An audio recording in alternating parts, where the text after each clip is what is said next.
Alright, hello everybody, and welcome to another episode of the Two Bozos podcast. Woo! I'm here with my co-host, Mecha Matt Bozo. What the fuck? Well, I'm Bozer Mast, and you're Mecha Matt Bozo.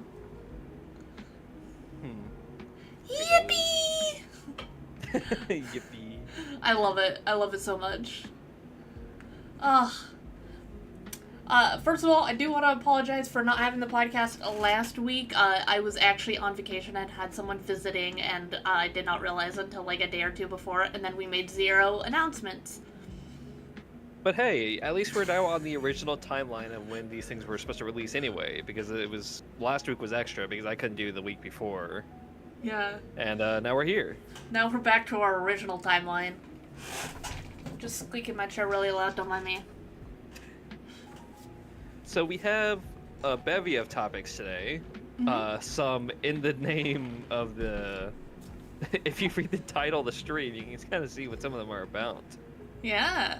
Yeah, a very long clickbait title. It's an interesting title. Yeah.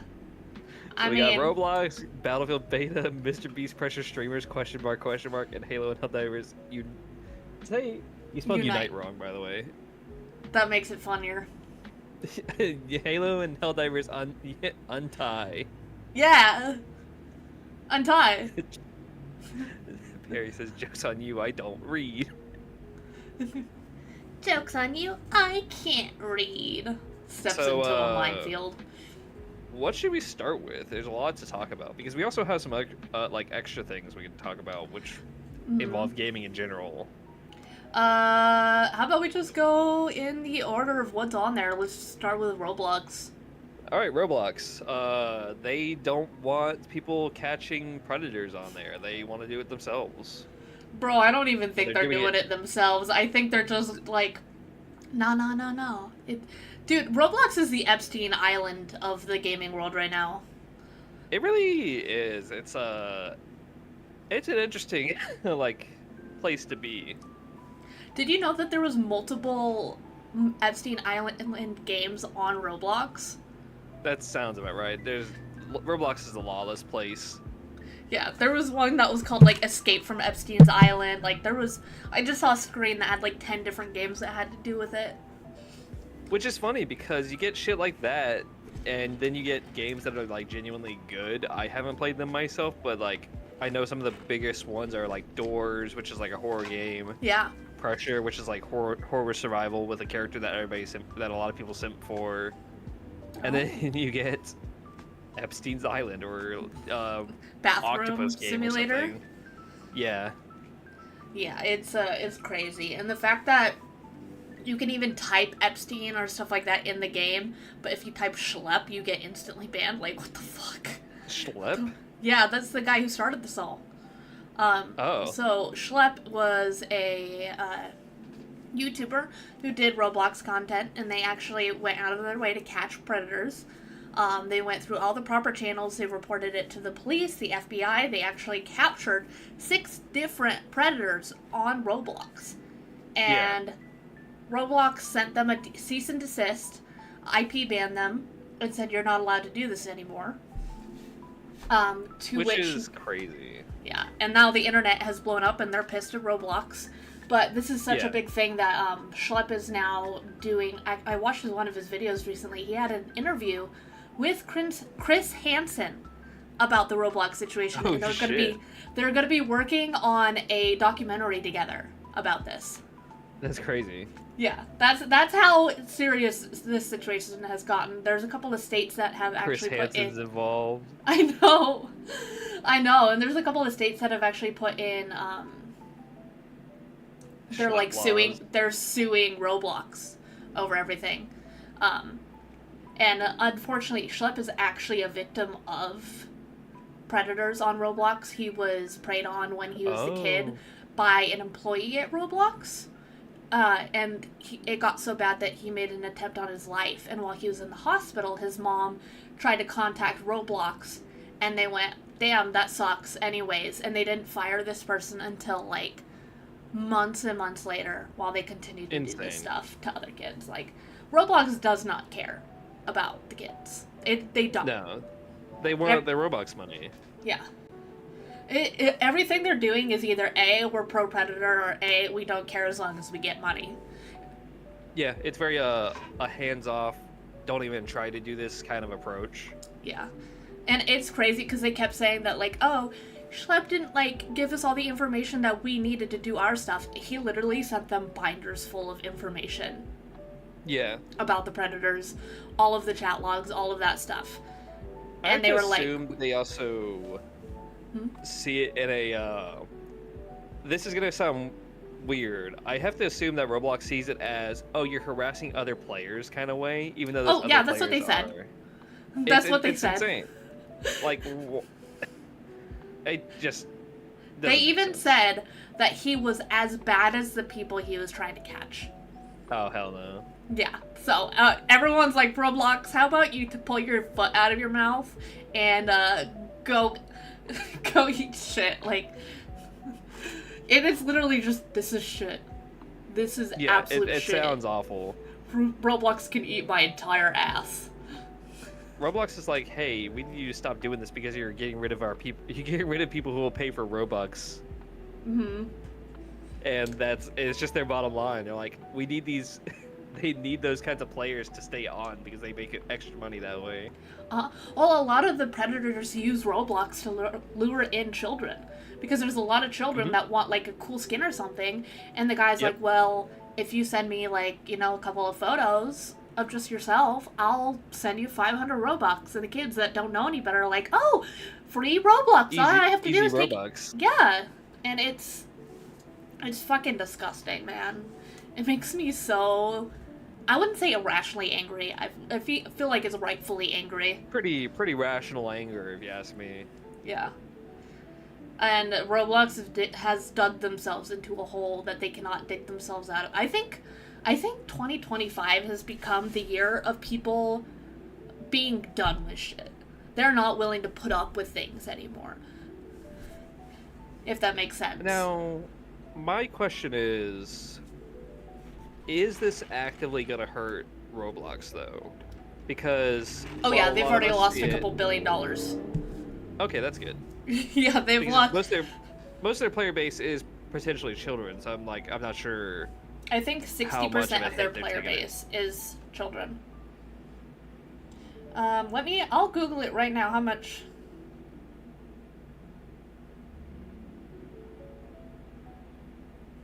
Because that's what I was wondering, was like, I wonder, is there enough of an adult player base that actually is able to impact Roblox's bottom line, essentially? Okay, so I found someone on the Roblox Reddit says, Roblox loses $12 billion in 9 days. Let's go! So they are actually receiving the negative consequences of their actions, which I think is good, because the only way you can really get a corporation is to cut their money, because that's all they care about. Yeah, it really is the only way to impact them. Yeah, I think this is the first actual situation where because like this has been happening for years, but I think this is the first time it's hit mainstream media. Yeah, this has to be like the moment, essentially.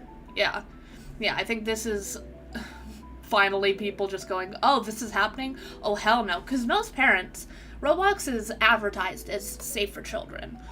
Yep. And so they go, oh, it's safe for children. But, you know, GTA, not safe for children. Don't let your kids play GTA. They didn't know how bad it was because it has been advertised as safe for children. And now they know. It's advertised as safe for children with no actual, like, blocks in place to stop one from finding games like that bathroom simulator one. Yep. And if Roblox doesn't want to be for children anymore, that's fine. But they need to say that, hey, this is not a safe for children game. They can't keep advertising themselves as safe for children and not take the proper precautions in order to protect children. It's like not okay. It's not right. And honestly, I'm pretty sure it might be illegal. Oh, it has to be. It's just there's no. We fuck around, or they fuck around and they find out, and then that's how it is that the action occurs, and then it's like, oh well, now we know. Now we can implement some sort of law into this. Yeah. Did you see them doing a dating app a while back? I think I heard about that. I don't know much about it, but I think they were trying to make like a dating app. I don't know if it was through Roblox or whatever. What the fuck? But like Tinder on Roblox, like, oh, I this other user. Yeah. 60% of their user base is like children 13 and under or something like that. Insane. What is your model doing? Oh, you were yawning. That looked really fucking sus, dude. That looked really fucking sus, bro. This is it's early for me. I'm still waking up. Yeah, just Perry, what do you think of what his model just did? Looking like Kirby. yeah, sure. So, goddamn. I lost that made me lose my train. Bad timing. Bad time for a yawn. Oh my god. That's very funny. Also, your model is tweaking again. That's because I'm rubbing my eye. At least my mouth is moving right now. Oh my god. Never do that again! Dude, we need a screenshot of that sent to Matt, and he can go, oh no. New reaction image unlocked. Oh, it's like a meme, but I don't want to say what meme it was. Not after this conversation. No. Not during the Roblox conversation, no. Maybe during Battlefield. Yeah. Speaking of Battlefield, I got to try the beta a little bit. You tried the beta a little bit. This is my first time playing a Battlefield game. I love Battlefield. It was so much fun. I mean, I wasn't great at it, and I got angry a little bit, but it was it was chaos, and I loved it. Well, you were playing mostly Recon, weren't you? I played a bit of the Assault, I think. That's the guy who just goes in and, shoots a bunch, right? And then, yeah. I really enjoyed playing Sniper, but I feel like some of the maps weren't really good for snipers, but I'm also ass at positioning. Yeah. So that's 100% on me right there. Sniping has always been it's always been something. I was never really good at it. I was only good at it in Battlefield 3 some, but you haven't even seen the worst of it, where somebody will post up on one side of the map and just snipe you from the furthest point, and you can't even do anything to retaliate. It's awful, but also that's just part of Battlefield. Yeah. Yeah. I mean, I don't know why I get so attached to sniping in games. I was even trying to do it yesterday when Lil Homie was trying to teach me Valorant, but I'll tell you what, I don't like that game, but we're talking about Battlefield. Yeah. I could go into my Valorant rant, but I need to hold it in and talk about Battlefield. My biggest gripe with that game is I want to play it again, and I can't till October, and also it's going to be $70. I'm really hoping it should be on EA Play when it launches, I believe. Which EA Play is EA's game app, which is also connected with Games Pass itself, so it should be on Games Pass when it drops. Okay. That's what I'm hoping for. I might be able to play it. You might be able to play it. Actually, because that's how I'm hoping to play it. Anymore. I was using a free month on Games Pass, but I don't think I have it anymore. There's a lot coming out that I'm really hoping comes to Games Pass. Like, we're talking about Battlefield right now, but Borderlands 4 is about to come out in a couple weeks, and I'm so excited. Yeah. I've never played... Well, I guess I've played a little bit of Borderlands 2, but it was with other people, and I had no idea what the fuck was going on. You should definitely give them a solo run, because they're pretty fun. I like them all. Yeah. Well, 3's got a shitty story that it almost ruins the game for me, and I never played the D&D game, but I do own it, because I got it for free. D&D game? Yeah, there's a... So, in Borderlands 2, the 4th DLC was called Tiny Tina's Assault on Dragon Keep, where it was like a D&D themed DLC. And it was the best DLC because it was both a fun DLC, visually wise, entertaining wise, but also had a lot of emotional impact because the character's death was involved in it. Yeah. And then they made a full-on game called Tiny Tina's Wonderlands, which is essentially Borderlands 3.5, because it's just the 3. It's basically 3 again, but with like little crossbow machine guns and stuff like that. Yeah. I heard good things about it. The only bad thing I heard about it was the DLC was just kind of meh. Yeah. Huh. But definitely fun. I would recommend them. And Nice. As for Battlefield, I played a lot of Battlefield Bad Company 2 and Battlefield 3 around my probably early teenage years, probably around from 12 to 15. I played a lot. And I didn't play 4 because I didn't have my own money at the time. And I never played Battlefield 1, which was a really good one. And same for Battlefield 5 and 2022. There's been a lot of Battlefields that I never played. Mm-hmm. But playing Battlefield 6 was really enjoyable because it feels like we haven't had a good Battlefield game in a while. And it's been a while since we had a casual, big team battle kind of game to play. Yeah. Yeah, I mean, we have a bunch of smaller stuff. I've played the Star Wars Battlefront a little bit. Oh yeah, that's fun. And other than, you know, my game fucking tweaking, uh, it was fun. It was definitely fun. But I don't know, this one seemed better to me, and maybe that's just because the Star Wars one is kind of old. I don't know. That's entirely possible. There also might be the difference between a weapon that actually fires bullets and has magazines compared to the overheat mechanic. I don't know if you like that yeah, more or less. Yeah. Because I don't mind the overheat mechanic. I think it's fine, but having like an actual amount of ammo, it's easier to keep track of for me. Yeah, it's easier to keep track of. It's something you're more in tune with, just as a person, because you don't watch Star Wars really. Yeah. And it is again also newer. It's the newest installation. Yeah.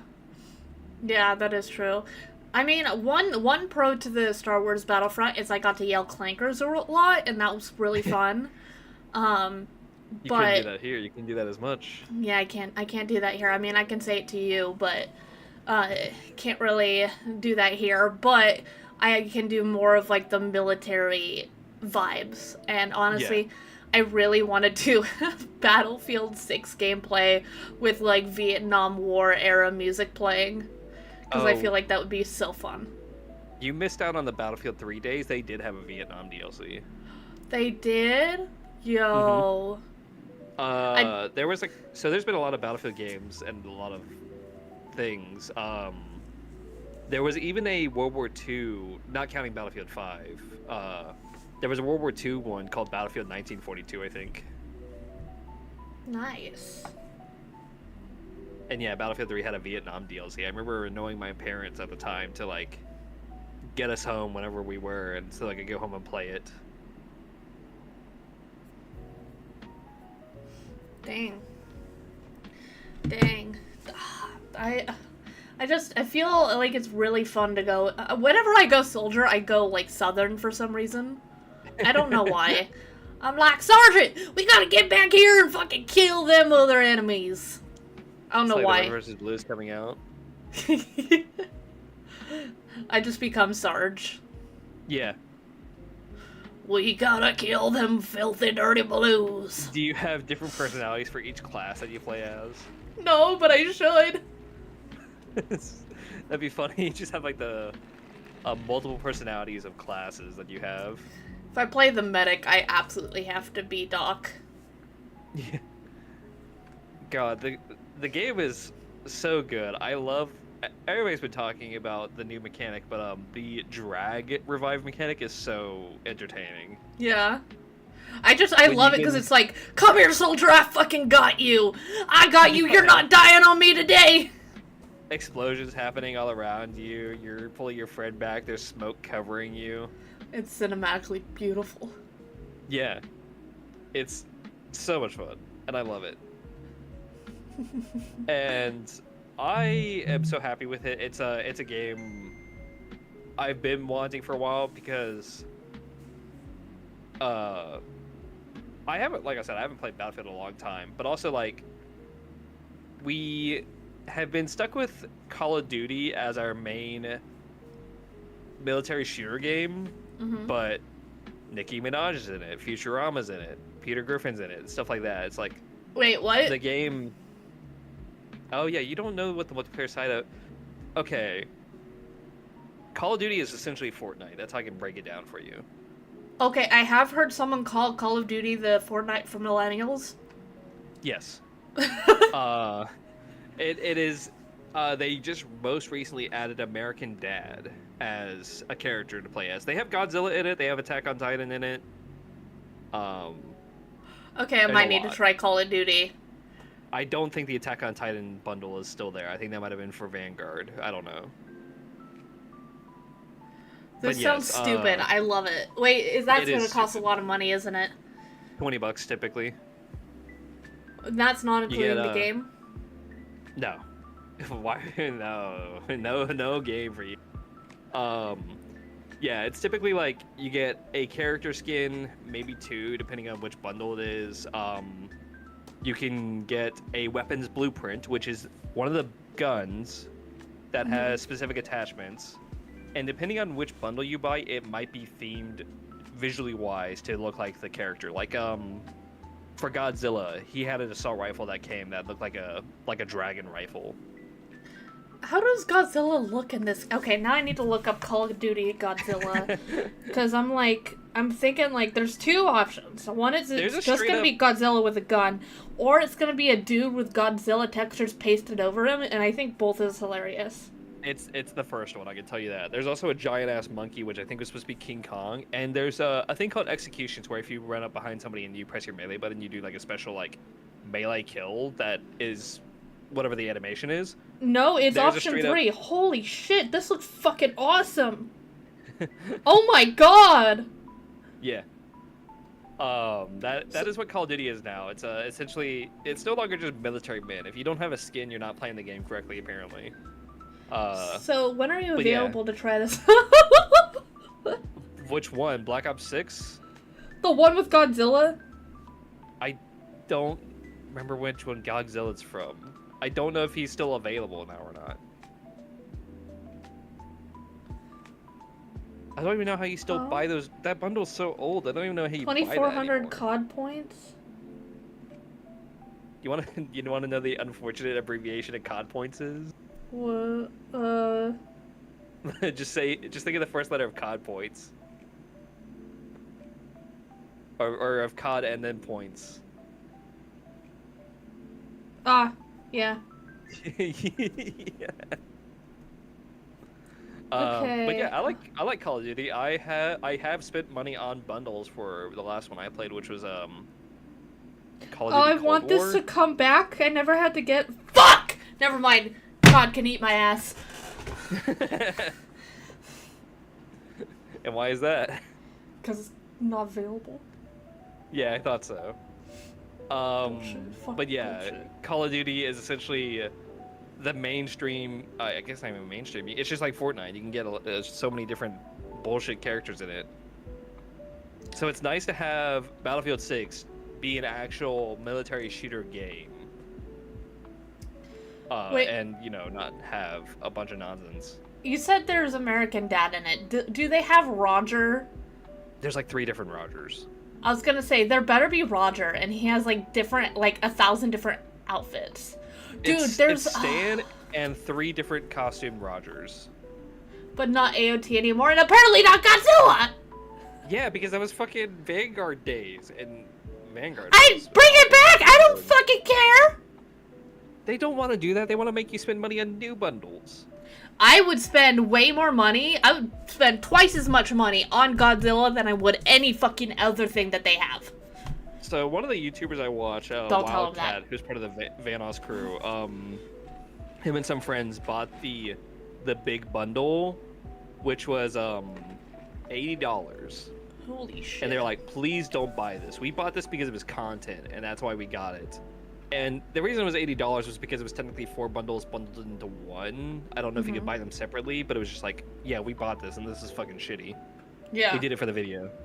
And then there's like some knockoff, like, Teletubbies. Like, they're like called the Gumbies or some shit. I don't know. There's like 4 of them. They all look like fucking, what's it called? Like a candy. The little round candy bells things. I forget what they're called. Dots. I have no idea what they're called. Dots. Oh, what, bells? They're like bell shaped. They're like more. I can't describe it right now. I've seen dots, which are dots like circles. No, there's different dots that I'll send you a picture. I see. Perry, I will absolutely storm it with you. I want Godzilla! I'm sending you the picture right now. Okay. That's what the dots candy I was thinking of. Also, thimble shape worked. I just couldn't remember the word thimble. But yeah, Battlefield 6, it's fun. Hopefully there's those. Yeah, those. Those are the candies you put on gingerbread houses and then you never eat any other time. Yeah. You get them for maybe Halloween sometimes, maybe for No, Easter for it's only Christmas. Oh, I see them at other times. You couldn't fucking pay me to eat those any other time of the year. I don't even eat fine. those. They're I just like 'em. decoration. Those are like the candy that you get that you're like, fuck, I mean, I guess I got candy, but I got fucking dots, man. That Shit. small little box of dots. I don't want this. This is gonna make my teeth hurt. They're like gummy candies, but they're too hard. They're like chewy, and it sticks to your teeth, and it's you have awful. to fight them. You have to fight to consume. You have to fight to eat them. But yeah, Battlefield is fun, and it's potentially gonna have some cosmetic stuff, which that's just our the way our world works currently. Because there were specific challenges in the beta that was like, oh, get like 40 kills with shotguns or stuff like this, where you can get weapon charms, nameplates. But the one that really stuck out was I forget what they called them, but I don't think they were called blueprints, but I'm just gonna call them blueprints because that's what they were. You can get weapon blueprints, which looks like it's a certain weapon with certain attachments, which is not too far off what Call of Duty does with some of their bundles. So we shall see how the cosmetic situation turns out for Battlefield. I hope it stays grounded in a sense. Yeah. Because Battlefield 2042, which is the most recent Battlefield, which let me, so you know how good Battlefield 6 was? Mm-hmm. Imagine if you didn't have a scoreboard. There was no scoreboard at launch for Battlefield 2042. Oh. It was called a legacy feature. Oh, okay. And they had to update the scoreboard into the game. That's kind of funny. Yes. Battlefield 2042 was a mess. And what we have in Battlefield 6 with the classes, they weren't there in 2042. We had operators, which is a lot like best comparison I can give you right now is like Valorant. You had these certain characters who could do these certain skills or certain things. We didn't have the classic classes that we were able to play as recon, assault, engineer, medic. And to see it go from Battlefield 2042 to Battlefield 6, it's so good to see that they're fixing it. Yeah. Huh. Interesting. I mean, I've heard of some of the games, but I have limited knowledge on it. I think growing up, I didn't play a lot of, like, I had some games, and that was all I played. I played World of Warcraft and Ocarina of Time and Mario 64 and, like, weird stuff like Zoo Tycoon, Roller Coaster Tycoon, but I did not play a lot of the games. Spore. Yeah, I did play Spore. But there's a lot of the games growing up that I never played. Like Halo is a big one, where I feel like everyone in my age grew up with fucking Halo and Doom and stuff like that. Yeah. I had very limited access because, I mean, the only console I even had was my N64, and then eventually we got a Wii, but we had nothing else. My grandma had an Xbox, and that's the Xbox I have now. But that was, I could only play it over at her place. I think most of the stuff I had was DS, and then we had our computer, but we didn't have a lot of money, so we were not buying a lot of things, except for apparently WoW subscriptions. So I played a lot of World of Warcraft on my parents' accounts. And I played some other weird stuff whenever they were playing something. Mainly my dad trying new stuff. There was a Lord of the Rings online that they did. My dad also tried a Star Wars online. Before WoW, they were playing, I think it was called, like, Quest for Camelot or Camelot or something like that. It was another MMORPG. But, yeah. Very limited on what I could do. I played a lot of PlayStation 3, and then my first stepdad, he had a 360, and then that's like how I learned how to play Halo and whatnot. But I played so much Battlefield Bad Company 2 on my PS3, and then on the 360 when it was like 2012 or so when Battlefield 3 came out. I played so many hours into that, and that's what I'm so happy about Battlefield 6 is that the mindless fun gameplay is kind of back, which I feel like it's been a while since. Everything feels, besides Call of Duty, everything feels like you need to be the best at something to win. Sometimes, like whenever I play Halo, I feel like there's also like hidden matchmaking systems with a lot of games that are like, oh, you're better than the average player, so we're not going to put you there. Like Halo does that. Yeah. So whenever I play a regular TDM match of Halo, just playing some Slayer, I feel like I'm either having to putting in effort isn't like a bad thing. Like, oh, I shouldn't just be curb stomping other players, but it feels like I'm having to put in too much effort. I'm just trying to mindlessly play. Otherwise, I'm just gonna lose after lose after lose. You have to lock in 100% of the time, all the time, and it's exhausting. That's what has started to happen to me in Marvel Rivals, because like I'm like, oh, you know what? I want to fuck around and learn a new character, but then I have to lock in, or it's fucking miserable, and then everyone on the team blames you, even though you're in goddamn quick play, and it's like, bro, I'm home after work wanting to relax. I don't want to have my brain engaged at 100% just to play a fucking video game when I am trying to just chill. Yeah, it's like, I'm just trying to play. And again, this is just the beta of Battlefield 6. It might get worse, that's entirely possible, but for the most part, I was playing Battlefield the way I used to play Battlefield 3. Yeah. I was just going to the next objective, capturing a point. I would maybe die at said point. I would come back, try to capture the point again. Fail because I'm by myself and not playing with my team. So like, okay, I'll go with my team to the next point wherever they're going. And then for some reason they'll be having a fucking war on the south side of the map, and then I'll just join in as part of that war, man. It's just fun. Yeah. And like I think I told you this while we were playing. I was like, Call of Duty Team Deathmatch is the only other casual gameplay I have when I do have it, and everything else is the having to try to actually win and not just play for fun. Yeah, I definitely agree with you. We need to have more mindless fun games, because I don't want to have to fucking lock in for every goddamn game I play. I just want to chill and relax. That's part of the reason why I really like to do my Ocarina of Time randomizers, because it's a little bit more challenging than just playing the game, but I can still kind of just relax, do my own thing, and not have to, use 100% of my brain power unless I'm doing the fucking, like, shooting games. Yep. I think, I don't know, this was just a thought I had now. I think Battlefield's longer match times, or the way it plays out, feels longer than a normal match. Yeah. Because you start out with 1,000 tickets. I don't know how the tickets work when you kill somebody when you have more points or not, but it feels like lasts like 20-25 minutes typically, even though that doesn't sound like a long time, and can last as long as maybe a three match of quick play Marvel Rivals if you lose one. Yeah. But something about it just feels like, oh, you're just kind of going, like there is a bigger picture that could be happening, but you're just trying to do what you can where you can. Yeah, you're off in your little corner fighting to death with this one motherfucker.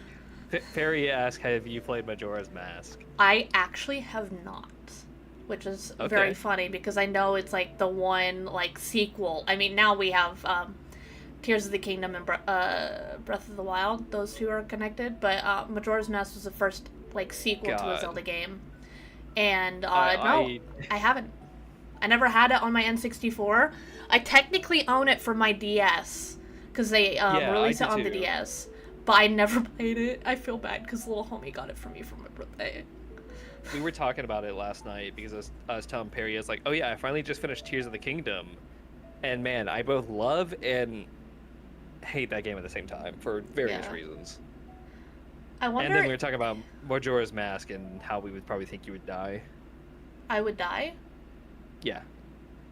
What do you mean I would die? You know the die? whole gimmick of that game, right? Yeah, the moon's falling down, and you have to go through time. Yeah, but you know it's you're actually on a time crunch, right? Yeah. Okay. Maybe I need to... I was gonna say, maybe I should play it. Damn. You should do a stream on it. That'd be funny. I wonder if there's like a Ship of Harkonian version of it. There's gotta be. Because I'm thinking if I ever do another randomizer, maybe I just need to do it on Ship of Harkonian. Because whatever my fucking emulator I'm using, it just keeps deleting my fucking save files. It's driving me insane. It's so sad.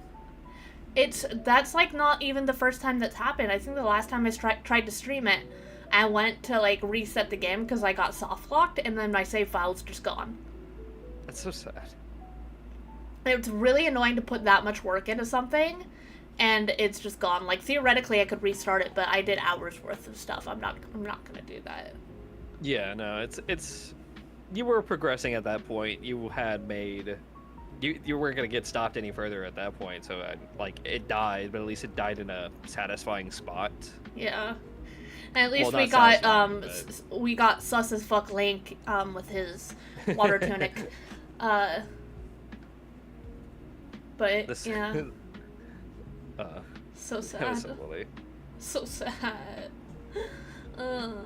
But yeah, I was ranting about some of the more annoying parts of Tears of the Kingdom to Perry last night. And the funniest thing is like I pre-ordered that game. I went to the midnight release of that game.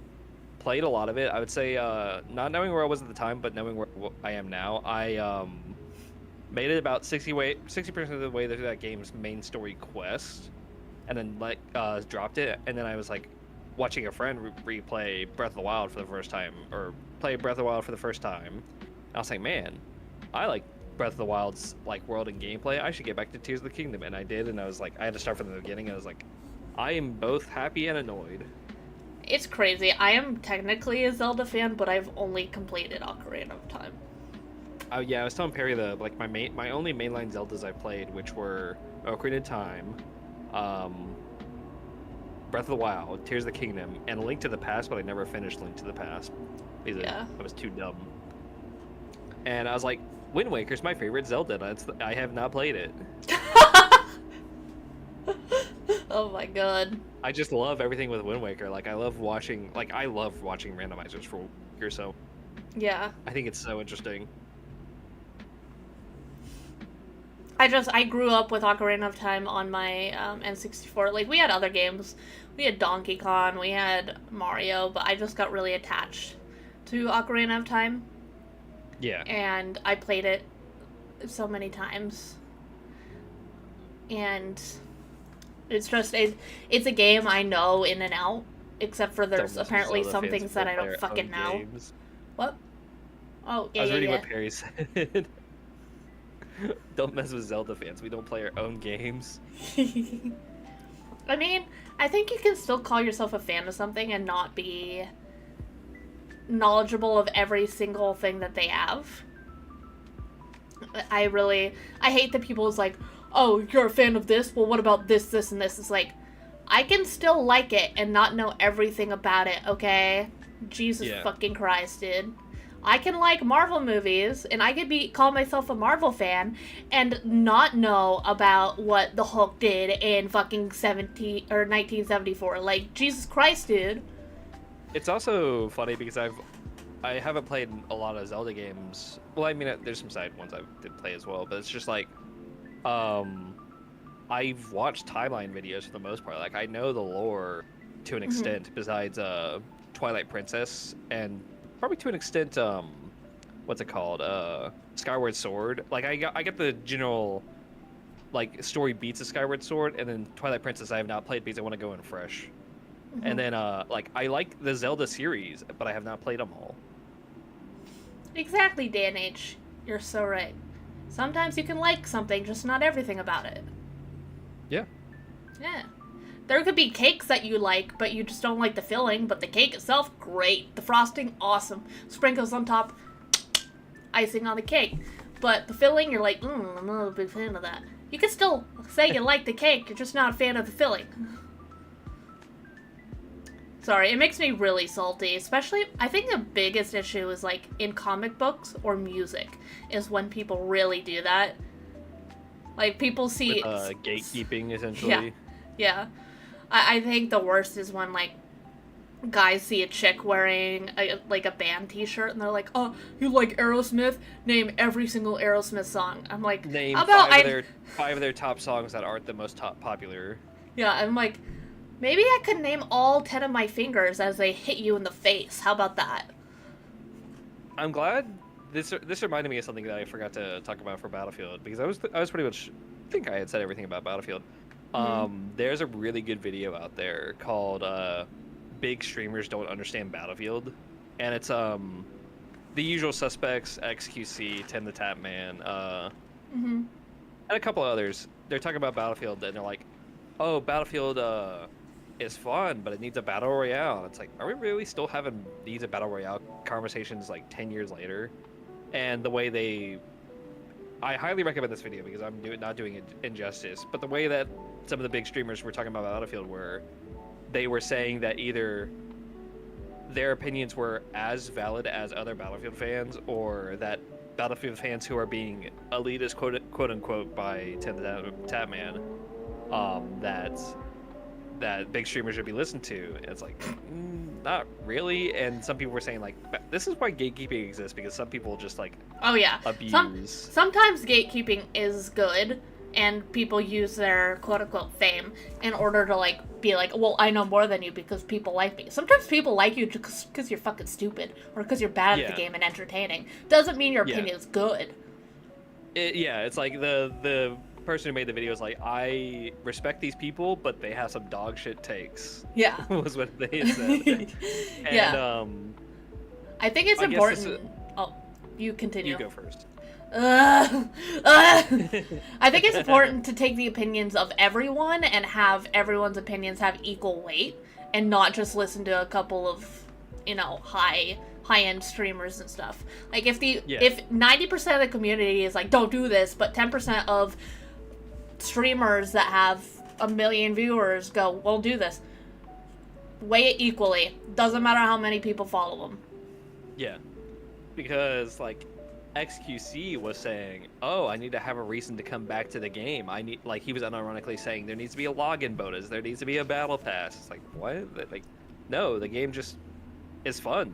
I hate when games do that. I would rather be like sucked back into the game because I'm like, you know what, this game is really fun, I want to play it. I don't want to be sucked into the game because, oh, I have to do something. Then it feels like a chore. It takes away the fun. I honestly think Battlefield 6, once it drops, if it's on Games Pass, it's gonna be you're gonna see me playing Battlefield 6 in my free time a lot, probably. Yeah? I genuinely think it'll be like, oh, I just want to mindlessly play something, have something playing in the background, like maybe I'm catching up on a YouTube series. I'm just gonna play some Battlefield and have that on the side monitor. Homie's listening to the Regulation podcast while playing Battlefield 6. I'm rewatching. Well, I was gonna rewatch a video I had seen already about the entire zombies, the Call of Duty Zombies storyline, which was originally 6 hours and 30 minutes, made by a guy 3 years ago.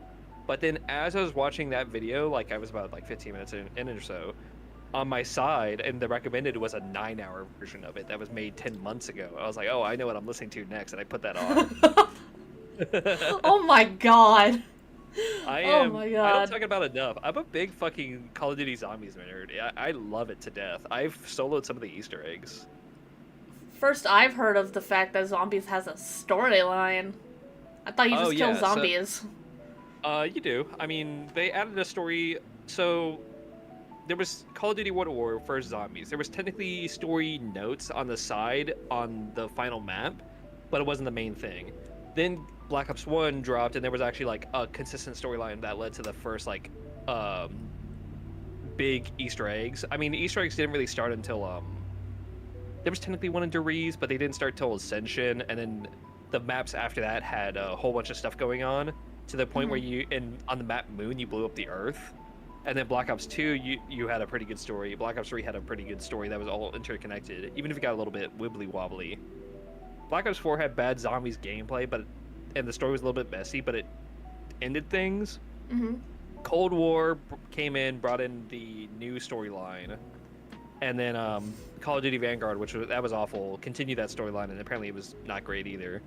And then finally Black Ops 6 is the most recent iteration of Call of Duty Zombies storyline, with Modern Warfare 3, the new Modern Warfare 3 also having zombies, but I don't know anything about that. But yeah, like Dan says, zombies, such a fun side game. It can just be killing zombies, but there is a story to it if you're interested in it. Huh. Nice. And I found out. Okay, so at the end of Black Ops 4's Call of Duty Zombies for the Ether storyline, because there was two different storylines, there was Ether and Chaos. Chaos was just introduced in Black Ops 4 and never brought back. But they were trying to just stop all the gods essentially, and just end the zombies like epidemic. They're like, if we do this, we're gonna make one world and destroy the multiverse, but at least like maybe that one world won't have zombies or any issues. And then the only people to survive were 2 characters that made it to the new world, which are part of the new Dark Ether storyline. But I didn't know this until I was listening to the video. Apparently, because of them combining all the worlds into one, or just making the one final world, is the reason the Call of Duty reboot series happened, even if it isn't the specific reason. Call of Duty Modern Warfare 2019, the reboot of the series, is because of the end of Black Ops 4's zombie storyline, which is crazy to me. It's not like specifically said, but that's essentially what happened. My brain hurts from everything you just said. Your brain is now mush. Listen to the Call of Duty zombies. I'm listening to the guy who's like so into fucking one topic, and I'm over here like, how do you think my partner feels? I thought it was just game while you shoot a zombie. No, there's so much to it. There's so much. I was talking to my partner about Call of Duty games that I hadn't played on a timely manner, and I just went on like a 15-minute rant. Is there the Call of Duty games, like, I mean, there's like multiplayer in it, right? Is there any multiplayer zombies? Stuff? We have been wanting that for such a long time. So zombies inherently 4-person multiplayer. It's got that. It's had that since day one.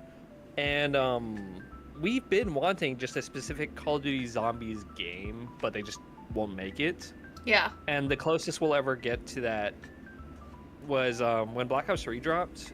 It had a final DLC, which Call of Duty used to do. It's 4 DLC map packs, $15 each, typically, with the final with each map having at least one zombies map attached to it for games that participated. Mm-hmm. And they made one final DLC called Zombies Chronicles, where they remastered a lot of the older maps in the Black Ops 3 engine, and they just looked beautiful. They were like incredible. It was like the first 4 maps, Noct, Shangri-La, or no, wait, Noct, I forget, Verruct, Shino Numa from World at War were remastered. We already had Deriz in Black Ops 3, as that was part of the revamping of the storyline, was like time travel and stuff. And then the Black Ops 1 maps and a Black Ops 2 map were all remastered in Black Ops 3 for this $30 DLC pack for 8 zombies maps, and that's the closest we'll ever get to. Okay, here's a better question. Zombies experience. Is there a multiplayer that you and I could play together for Halloween? You would have to hope it goes on sale, but yes, I mean, technically we could play Black Ops 3. Okay. Zombies and, like, together. it would still work? Yeah, no, it still works. There's still matchmaking and stuff, but it's not safe. But Black Ops 3 specifically has custom maps. Like, for example, I've seen Smitty play at a Chili's map before.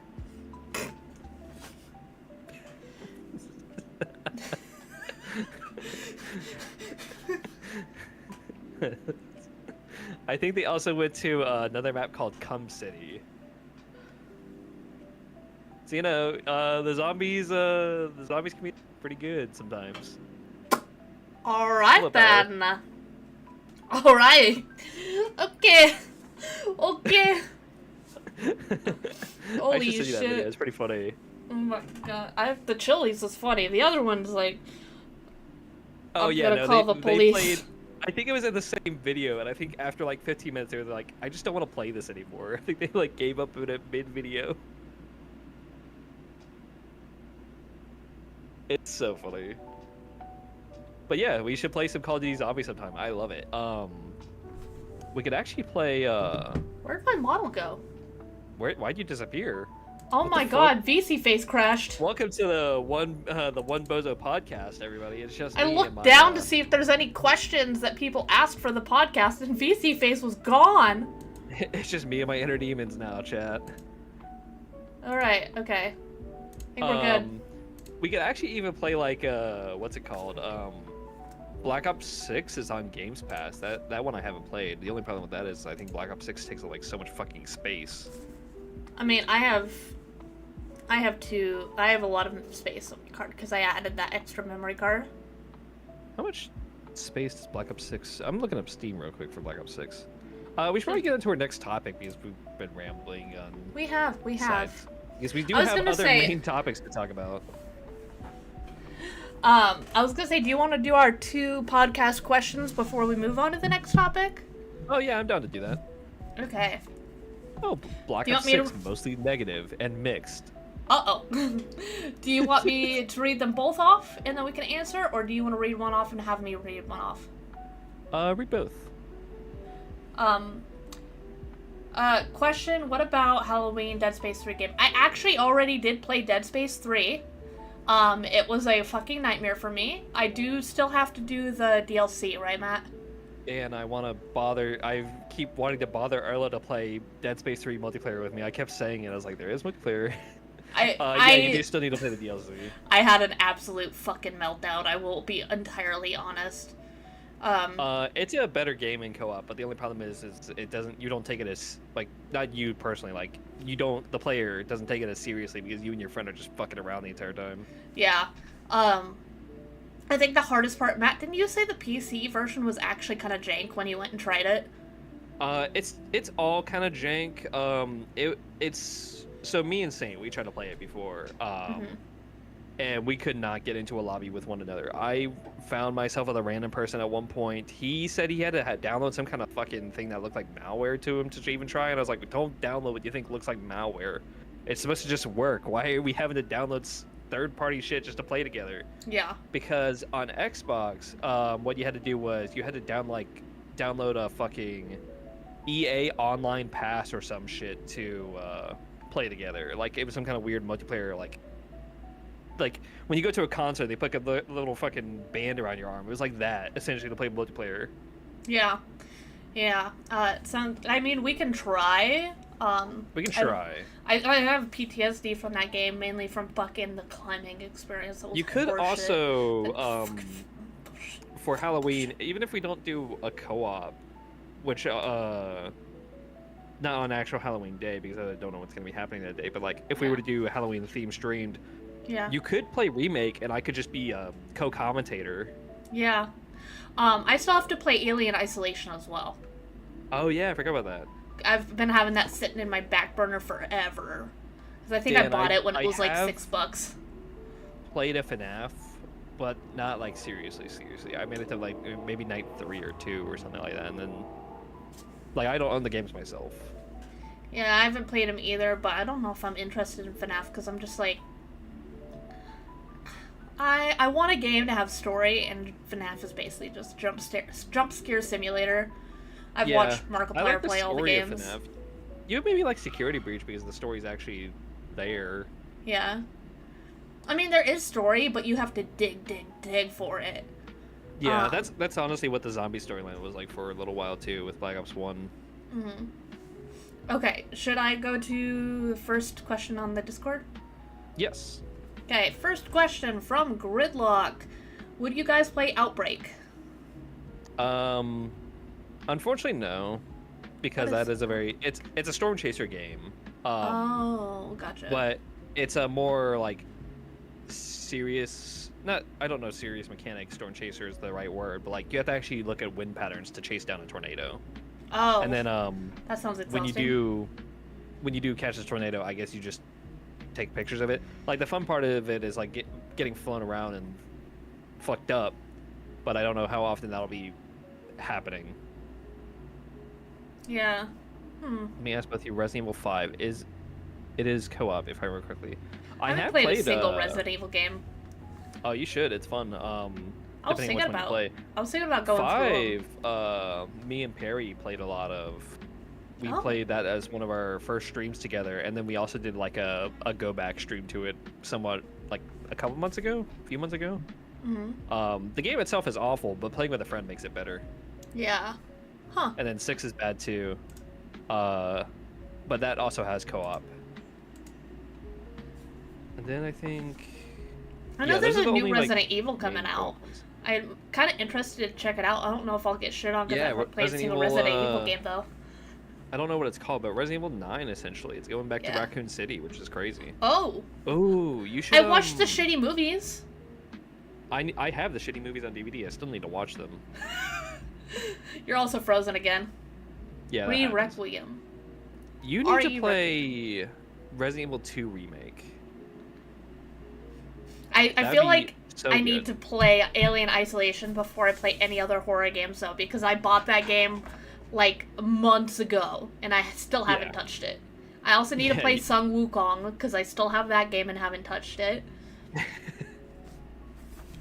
But in the topic of scary, Kay Nevermore asked, what is your favorite scary movie? Favorite scary movie? So I'm a little bitch when it comes to scary movies. I don't fucking... You little bitch. I love scary games. I hate scary movies. I like having control and being able to walk away. Like, if I'm playing Dead Space and I get scared, I can at least just... I can pause the game and just walk. Yeah. With a scary movie, I don't have that benefit in a sense. Like, yeah, I can pause the movie, but it's like, I'm not the one controlling what's happening in the movie. The suspense and being anxiety get to me. So, I think my favorite scary movie, while I don't watch many, has to be maybe Fear Street, which is more of a thriller movie, I guess. Yeah. Fuck off, Power. Matt leaves our movie watch parties the bitch every scary movie. But how often do you watch scary movies? I feel like that does not happen. But yeah, Fear Street, I don't know if it's specifically a Netflix series, but there's a series of those movies on Netflix, and I liked each and every one. My personal favorite is the second one, and I still need to watch the fourth one. Oh, I've never even heard of those. Oh, they're good. You should check them out. I'm sitting here, like, trying to think of my favorite one. I actually literally just watched The Babadook for the first time, like, yesterday or the day before. And it was pretty good. I don't think it was, to me, not as good as other people were saying for years. But I don't get scared very easily. At least not by traditional forms of scared. Like, I would be far less scared playing Alien, probably, than I would be playing Subnautica. Yeah. Because deep water makes me have fucking panic attacks. Speaking of underwater, me and the partner just watched the Meg 2. It's so stupidly amazing, isn't it? It's kind of mid. For a movie about a big-ass shark, it's got a lot of human-on-human action going on. Yeah, but there's, like, the little monsters and stuff, like, attacking people, right? That's that movie, right? It's just, the movie felt like it did everything it wanted, but it felt too short. Like, they just unceremoniously killed that woman by one of the dinosaur fucking things. Yeah. And I was just like... Yeah. The movie was just so dumb, but I enjoyed it. And Jason Statham fucking, like, is attacking the Meg with these, like, souped up spears with, like, explosives on him. It's stupid and it's amazing. Bomb spears. Yeah. I just love when things are so fucking stupid, but they have action. It's so funny to me because this sometimes takes me out of the movie, is when you can tell they switch to like a 4K camera shot when Jason Statham just looks fucking clear, like you can see his pores and like that throws me off, because during some of those jet ski scenes it would like zoom in on him like did my mic disconnect? It did. Yeah, it did. But zoom in on him on the jet ski just fucking going. I'm like, this throws me off. This looks so like I could see the movie being made with this camera. I enjoyed the movie, I did, but it was just like, oh, it's dumb. It's absolutely dumb. So dumb. I like the Meg 1 more. Oh, the Meg 1 was great when he fucking attacked the Meg with like a butter knife, pretty much. Attacking the Meg with Dorito chips. Dude, can you imagine? Seen the new Alien show? I will answer that after. Can you imagine throwing fucking Dorito chips like they're ninja stars and just like slicing open the neck of a monster? That would be so funny. That'd be so fucking stupid. The new Alien show, I watched the first episode. I still need to watch more. I heard Ice Age was shown off in it, and that's weird. Yeah, I saw a little bit of that, and they were just the chick was like watching her brother through cameras watch the Ice Age movie with his family, and people were like talking shit about it, and it's like it's just Ice Age. It's not one of the good ones, but it's just Ice Age. But the first episode, it like blew my mind, because the first like 5 minutes feels almost exactly like the first Alien movie. Like, the sound design, the aesthetic, the characters and the way they talk. It felt like it was pulled straight from the 1980s, and I was like, what the fuck? What? And then it went to, oh, no, this is a now movie. Yeah, a more modern... Yeah. I'm curious to see where good things about the show. I'm curious to see where it goes, because of course it's going to do Corporation Bad. They brought the monsters. Yeah. But... Weyland-Yutani. Yeah. There has been some body horror, so, you know, that's Alien. That's Alien for you. Love to see it. Yeah. I think the best part about Alien is, and I don't know if this is something that is known by a lot of people, and it's weird to say this is the best part, but it's very heavy on sexual themes, sexual assault, but the aliens can impregnate both men and women, so both men and women have an equal amount of fear when it comes to that, which is, I think, very...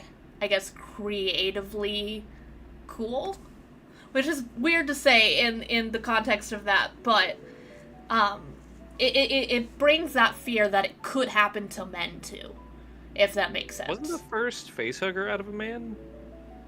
Yes. Yeah. And if you have seen Spaceballs, they make fun of that scene with the same actor. And it's just so fucking funny, because the guy's eating soup, and then a facehugger pops out of him, and then it dances away like, hello, my baby, hello, my darling, hello, my ragtime gal. Like, it dances away. I've seen that movie. And then the guys are like, I would like to order something else, because they both ordered the soup, too.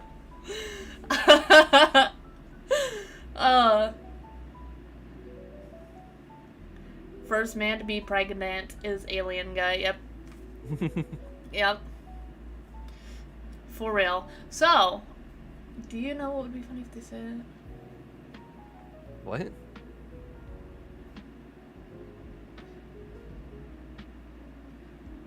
I'm sorry, I'm trying to analyze this comment.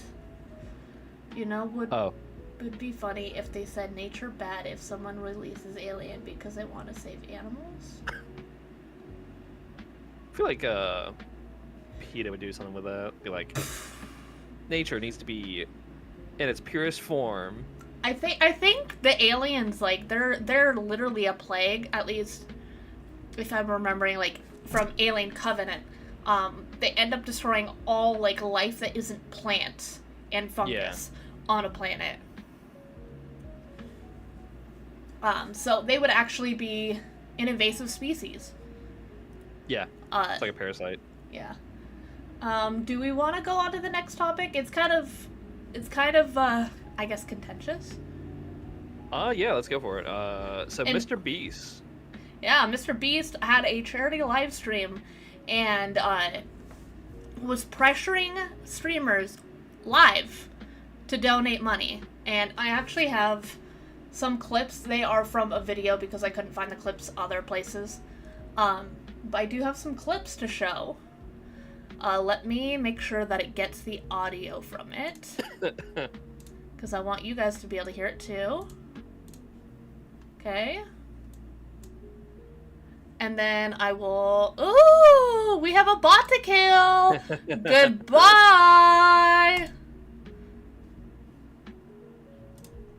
And then let me stream it to you, Matt. Yes. Apparently I was streaming to you anyways. Well, that was fine. Yeah. Are you okay if it's not full screen? Yeah, I'm fine. Okay. Because then I would have to reset. Why is it gone here? There we go. There it is. Okay. Let me know when you're ready. Right. So, I'm ready. This is from a video of the guy called Quinthio, so he's the one that got these clips. But this is part of the live stream, and he's called up Asmongold to ask him to donate. And I think there's Jake Paul here and some other guys that I don't recognize. Or made me cringe. It's one of the Pauls. Are you really gonna do this shit? I wanted to show you from Jamari's video is him doing this to Asmongold. Your friends here were saying you were a very generous Soul. Are you really gonna do this shit? I fucking at the McDonald's drive-thru and it's gonna happen to me? Oh my god. Oh, what are you trying to get me? What are you just fucking give me a number? Just give me a number, Jimmy. Jinxie, Logan, they both just committed 100 grand, and I see tweets all the time about how you're the most watched Twitch streamer, like watch time every month. You're like crushing it. And you know what? You know how much I get paid for that? 17 cents. You're putting people on the spot. Nah. Hey, they put me on the spot too, So man. I'm gonna pause this real quick to give context to that. Asmongold does not have ads turned on because Twitch banned him one time and he went, "Fuck you, Twitch, I'm gonna cost you money." Yeah. So any of the ads that even pop up on his stream, he does not turn on. They're forced on and he gets no money for it. So he does not get his money from Twitch. Yeah. He can get it from Kick and YouTube, but not really Twitch. Yeah. But God, like, like when Logan Paul is the voice of reason, where it says right there, that is actually crazy. Crazy. Well, look, it's like extortion in a way. You're on the spot saying like, hey, you should do this. Like Asmongold right now is in his day-to-day. I don't know what kind of relationship he has with Beast, if it's just purely like creator. I don't think they've ever talked before this. It's insane then if so, because he's literally just in the McDonald's drive-thru right now, like he said, and this is when he's having his father's medical issues happening at the same time. Mm-hmm. Yep. And he just can't even be bothered. He's just like, just say a number. He's just like, yeah. I don't like Asmongold for particular reasons. But this is scummy. Yeah, this is like, this is just awful. Like, okay. I don't know if Mr. Beast plays himself to be a good guy. I can't say if he is or not, but. You want to keep watching because there's more. Yeah, let's keep going. I'm not gonna donate $100,000. I'm gonna be honest. That's a lot of money. It's fine. So $10 just for clean water. You people, y'all putting me on the spot. Y'all try to make me look like an asshole. That's what's going on. I know what's going on here. Like Jamari pointed out, Logan Paul. It's so awkward. And it is extremely awkward. And Asmongold is right. They are literally putting him on the spot.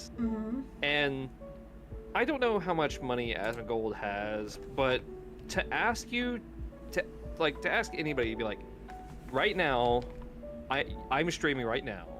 I'm getting you on the stream. Hey, you should give $100,000. Like, just all of a sudden like that. Like, what? Crazy. Okay, do you want to see more? Because there's more clips of this whole thing going on. Actually, some of your boys haven't donated yet. So, who? I got the list. We gotta do a little bit of a shakedown. Okay, let's do it. Let's call it out. Literally calls it a shakedown. Literally calls it a shakedown. Polos. He pledged 100K. No 100K. Okay, he'll do it. I followed up with him multiple times. Kodak Black. It wasn't him on his account. Yep, I found out. Can he just donate 50K anyways? Young Thug. Young Thug will do it. Keep calling. It's like he's using his influence and social power, and also the fact that they are on a live stream to put people on the spot to get these donations, some of which he had never even talked to a single time previously. Debt collector here, where's that 100 G's? Debt collector. Dude, what the hell? How am I getting pressed like this? Where's the 100 grand? It's 100,000 years of clean water for people in need. Dude, I haven't streamed it. Like I said, I'm doing 100 and then whatever my chat donates. I told you that. Okay. Oh, he did say that though. Okay, I forgot. Take away the fact that the person. It's just so fucking gross feeling. Especially, like, and there's more, but I think that gives you a general idea for what was going on. That is awful. It just reads as scummy, man. It just reads as scummy. What is the charity? It's clean water for other countries, I'm guessing. Yeah. What is the goal set to? It was like $8 million for the goal. It feels so weird. Because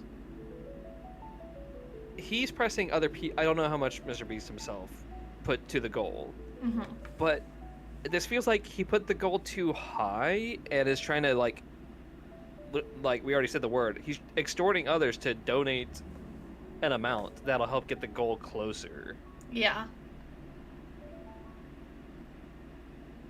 It just feels like, obviously we already said scummy. It's just like, it's such odd behavior. It's such, I guess, big creator behavior in a sense, because he's like, oh, it's just fine. It's just 100,000. Like, to him, that's nothing. Mm-hmm. But to these people who aren't as big as him, they're like, that's a lot of money. And granted, maybe some of them are able to do it. Like that one guy said, he'll do it with whatever also his chat donates. But it's just like, it's mob boss actions. Well, and like that's a lot of money no matter what. And just whipping it out for no fucking reason, like out of nowhere because you're pressured into it, always just feels wrong.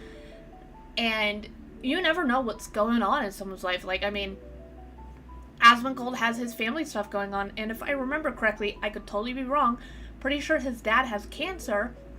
Yeah. And unfortunately, that's a really expensive thing to be dealing with. And that 100 grand, I mean, Asmongold makes a lot of money, but that's money that might be needed to, you know, try to save his dad's life. Just to get rid of 100,000 all of a sudden is a big ask. It's a lot of money. Yeah, especially because, who knows, maybe they already donated 100 grand to a different charity a week ago, and now you're suddenly extorting them for this one. People have money saved for reasons. Things always go wrong, and we're getting closer to the end of the year, and Mr. Taxman is going to be asking probably for that much money from some of the streamers anyways. Also, I just had a thought, like, I don't know how many of the creators that Mr. Beast and them participated in, but like the Iron Mouse charity, as of late, that was only, what, a month, 2 months ago at this point? Yes. Like, a big charity just happened. If anybody had donate charity money, it would have most likely been spent then. Yeah. For the most part. Not everybody probably put money into it, but it's just like, we just had a big charity, and now you have another lesser known big charity happening, and it's just like, some of these people were just probably aren't able to give money like that. Yeah, it's crazy. Find it interesting that Mr. Beast is pressuring people is strange, especially if they might not want to put that money in that charity. Yeah, because there are some people that don't trust specific charities, and honestly for good reason, because there's a lot of charities that fucking embezzle money. It's like well known. Could just be a front. Yeah, and a lot of people are extremely picky about where they donate money to. And Mr. Beast being like, well, you're a bad person if you're not donating money. Like, why? You could give people clean water. But if the person doesn't have the proper, like, because a lot of people like to research charities especially before they donate $100,000. Pressuring them on live stream doesn't give them that time to figure out whether or not they're actually giving money to a cause that they actually believe in, or maybe they want people who haven't donated the 100,000. Like, maybe I get wanting to have a record of, like, oh, this person said they would do this, and then maybe following up on that. But doing it on stream is it's very scummy. It's very just like unhinged in a sense. It definitely makes me lose a lot of respect for Mr. Beast. Like, I already have kind of mixed feelings about it, because it seems like he does do a lot of good, but there's also a lot of like kind of iffy stuff. He does do good. It just feels like sometimes there's troubled waters, and he does these tactics. What's the point in raising money for a good cause if it comes out of bad intentions, you know? Yeah. And you know what? Maybe those people wanted to donate that money to another charity that means more to them. Like, yeah. Because there are people that have specific charities that they'd much rather donate to. Like, some people need clean water, but I personally, I'd rather donate to like the Immune Deficiency Foundation, because I mean, not having clean water sucks, but also, you know, not being able to pay to live sucks more. Yeah. So Yeah, just pressuring people is I cannot find that to be ethical. I just can't. What even? And Logan, like Logan Paul said, who was being the voice of reason, like, that's crazy. He was like, they put me on the spot too, man. I mean, Logan Paul being the voice of reason is fucking insane, but also kind of based. It's just crazy. It's fucking crazy. Yeah,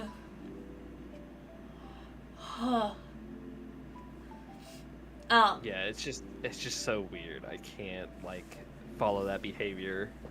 Yeah, it really is. It doesn't make sense to me. It does not make sense to me. But in a happier note, you know what we have? What do we have?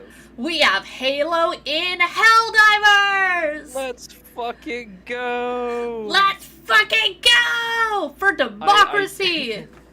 I definitely spent $10 on the super credits because I didn't feel like grinding them out to get the pass.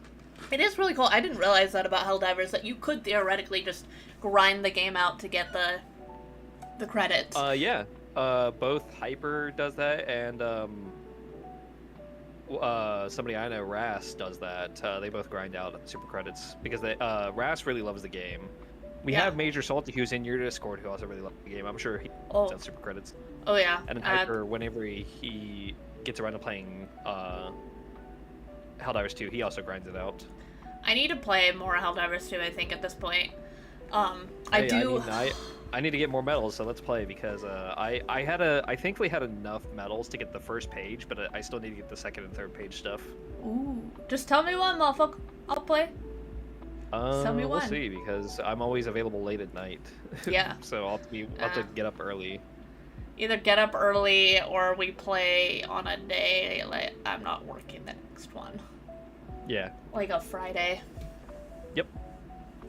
But yeah, no, it's super exciting. Helldivers has talked about doing collabs before. They did it with Killzone, which was a you actually saw one of the Killzone helmets and you're like, what the fuck is this? When you last played Helldivers. And I was like, oh, that's from Killzone. It's a PlayStation exclusive series. Which reminded me to talk about exclusives if we end and we still have time later. Okay. It was a PlayStation exclusive series, and Helldivers has talked about, yeah, we want to do collabs, but we want it to make sense within our kind of art design or style, or like just our, because with Helldivers you are super soldiers, quotations, and they want to have other similar types of those types of soldiers to be in the game if they do collabs, because Killzone, Hellgas are kind of like that, ODSTs are like that. They talked about like how they wouldn't want to do like Spartans from Halo at all, because that just breaks what they want / have. Yeah.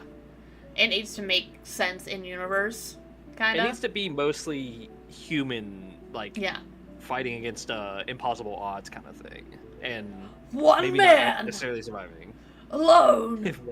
Yeah.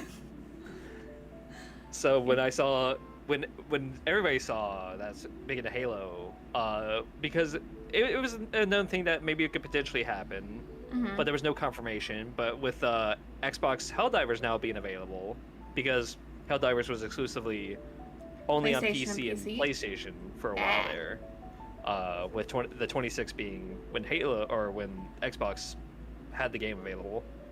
At the end of the Bring the Boom trailer, they did a Halo 3 ODST jazz theme, which that's probably one of the more iconic songs of Halo in general. Yeah. And everybody's just losing their shit. It's like, oh my god, it's happening. Like, that's like the Office meme. Everybody calm down, it's happening. What would y'all like for Helldivers to collab with? I mean, we got Halo. I mean, I got Halo, so that's mine. If I were to say, I don't know if this fits their vibe, but I guess I would say Titanfall, maybe? Yeah. It might sound crazy, but if they had, not necessarily full-on Marvel stuff, but if they had, like, you know, Winter Soldier, I feel like that would go pretty hard. You know, Bucky Barnes. Yeah, I was trying to think. I was also just thinking of Hydra in general. Oh, yeah. Because I was, like, thinking of factions, and I feel like Hellgast are not the good guys, so they are not opposed to putting like evil representation. So if we had like Hydra soldiers, I think that'd be pretty neat. Yeah. Yeah, I really feel like having like a Winter Soldier skin, like especially from the Marvel Rivals Winter Soldier movie, where he's got like that long scraggly hair, the cool ass mask, but he has like the metal arm. I feel like that would be so fucking cool, dude. That would be. I think Captain America might be too much, but Winter Soldier is like right in that, good zone. Yeah, of not being too strong, but still being up and above. Yeah. One man. Alone.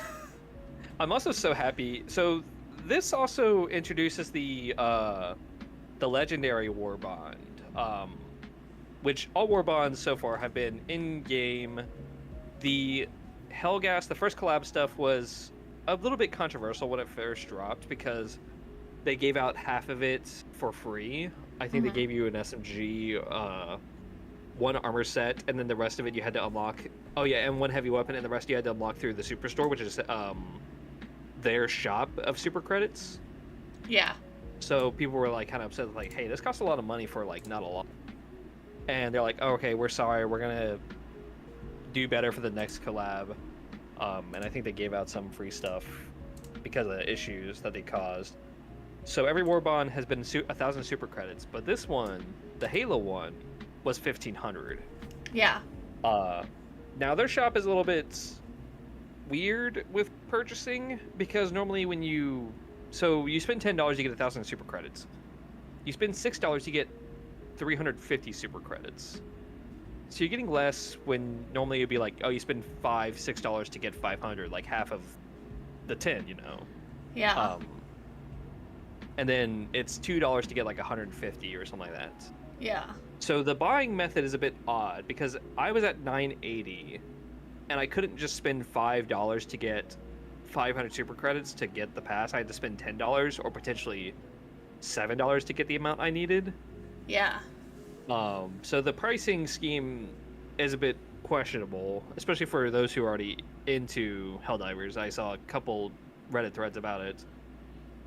But I think the extra value is fine because they went a little bit further than they normally do, I feel like, with the bond, because they gave us 4 weapons. Yeah. 2 armor sets. Keeps freezing.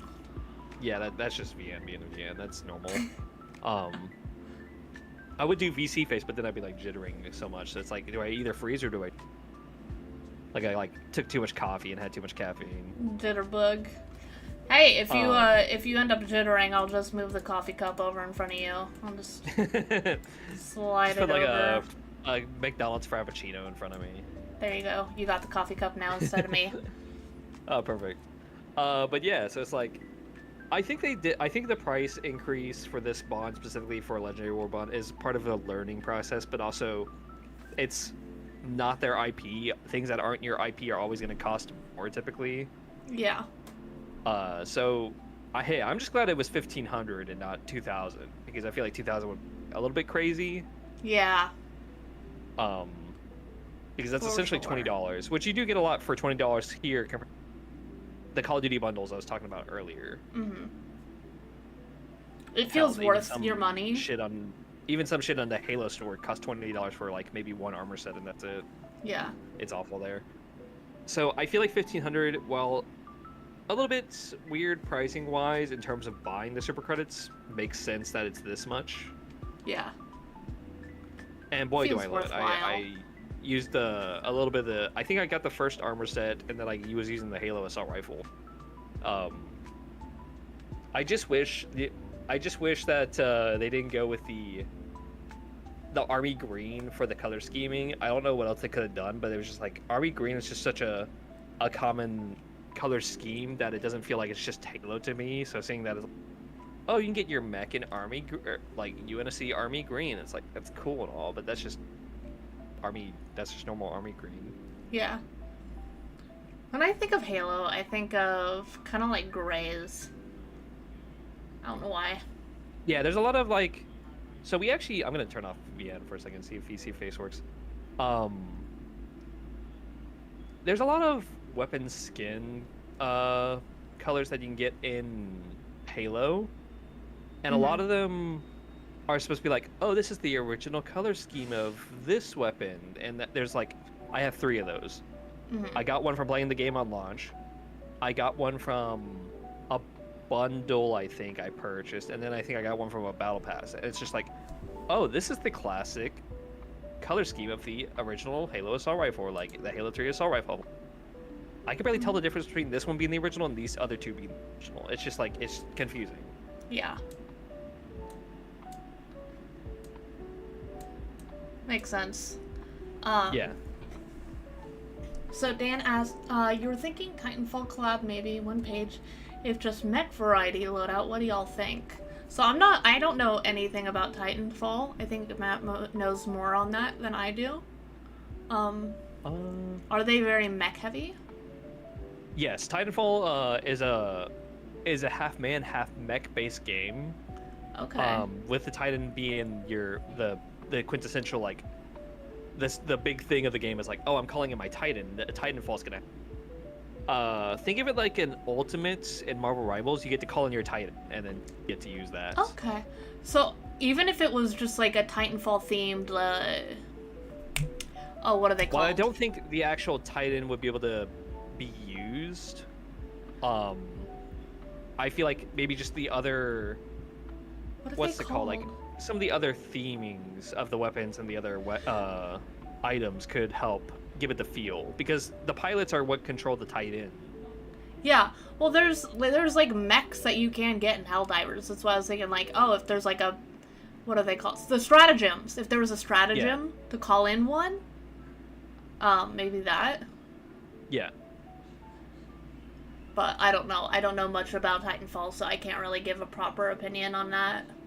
Also, I reset the VC phase. I don't know if it showed me on stream. Yeah, sorry. I hit it just in case for some reason, like, your, Oh, okay, fair. In case it showed, like, your actual face while you were switching. So I was like, I'm gonna preemptively not dox him. Fair. I've only done that to myself a couple times. Yeah. Not on stream, though, right? No, not on stream, no. I gotta make you a little smaller. Actually, could you zoom your character out so it shows more than your shoulders, so I can make it look like you're sitting in the chair? Yeah. Okay. But yeah,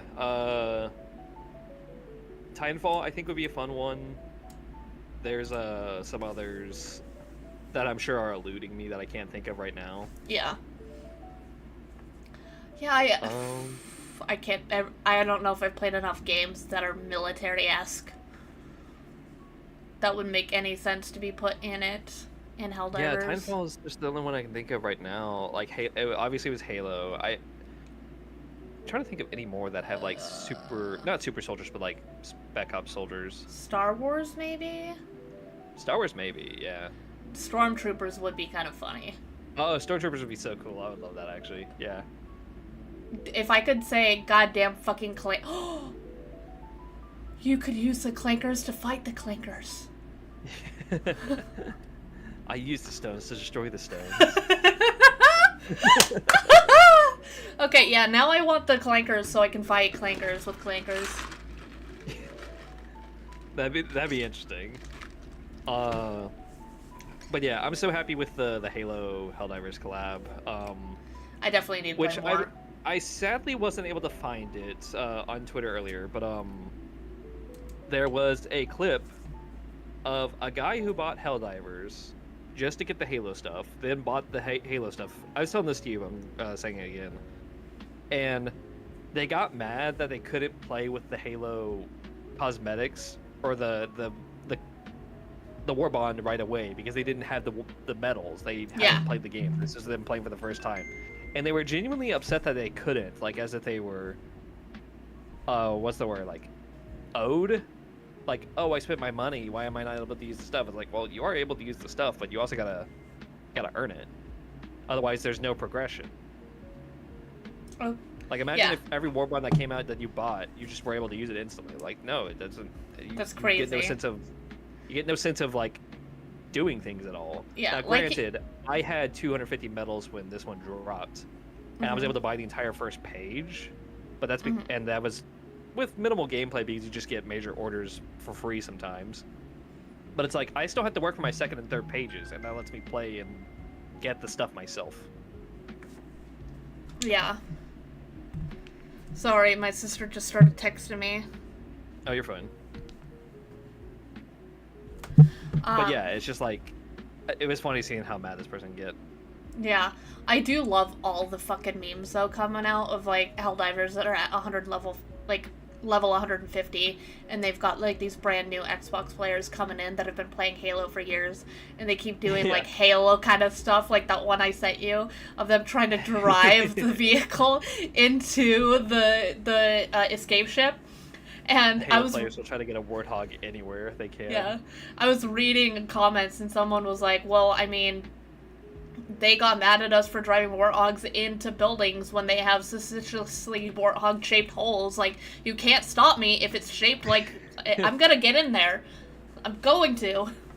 There's a really good cosmetic mod that makes the LAV or whatever look like a dog. So I need to get that mod. Yeah. Nice. Yeah. And it's funny because I was gonna mod in the ODST outfit into the game because there were mods for it, but now it's officially supported. It's an actual thing. Yeah. It's crazy that you can get like the Halo vehicles now, or at least some of them now. Yeah. My watch had an update and now it makes sound my watch has started making sounds since it updated whenever I get texts or whatever, and it's like throwing me off because it never made sound for like the first couple of months that I had it, and now it's going dee-dee-doo, and I'm like, what the fuck is that? Where is that coming from? It's my watch! The call is coming from inside the home. Ugh.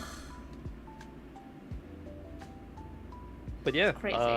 I think even in one of the major orders that was pushing back the Illuminate, it said the big influx of new Helldivers has helped push back the Illuminate invasion, and then at the end of the like major order complete, it says finish this fight or finish the fight. It's like, oh shit. Oh shit! I need to get back on and help the war effort for Super Earth. Yeah.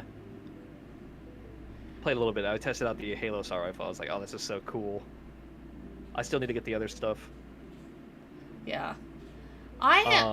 Are there any Helldivers lore videos? Because like there's a lot of fucking lore going on, and I want one that isn't full of possible, you know, I love Helldivers, but there's so much.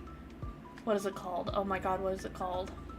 Where they give you false information or push an agenda. Oh yeah, propaganda. Yeah, there's so much propaganda.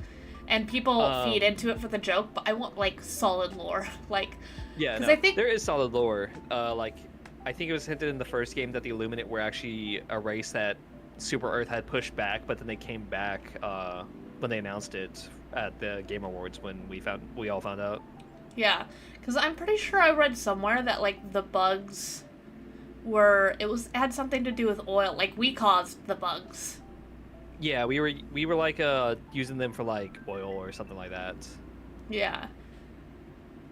And I think the bots were also something that was outside of our control, but that we also had a hand in creating. Mm-hmm.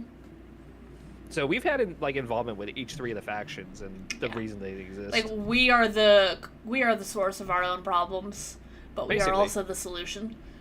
Yeah. Attention, Helldivers.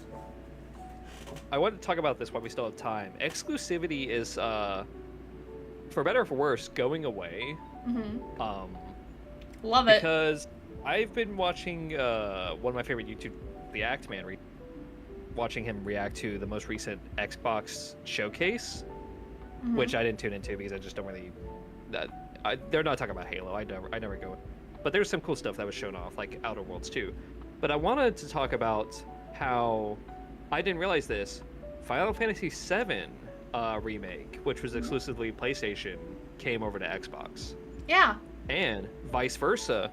Gears of War, this was called Gears of War Reloaded, which Gears of War is a Xbox 360 exclusive series as well, went over to PS5.